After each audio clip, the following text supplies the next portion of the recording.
А сега да разгледаме втората част от изразите за настинка и грип. Ето и първият израз. Attraper un rhume. Хващам настинка. Attraper un rhume. Вторият израз е avoir la goutte au nez. Буквално означава имам капка на носа, т.е. имам хрема. Третият израз е se moucher toutes les 2 minutes, което означава бърша си носа на всеки 2 минути. Se moucher toutes les 2 minutes. Четвъртият израз е avoir une voix de canard. Avoir une voix de canard. Буквално означава имам глас на патица, т.е. говоря като патица.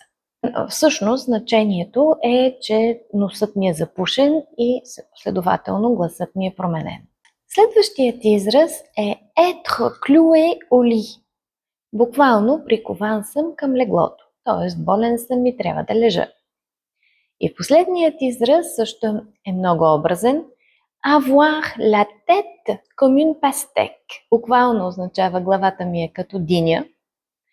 А всъщност значението в този случай е много ме боли главата, имам силно главоболие. Ако видеото ви е било забавно, споделете го с приятели.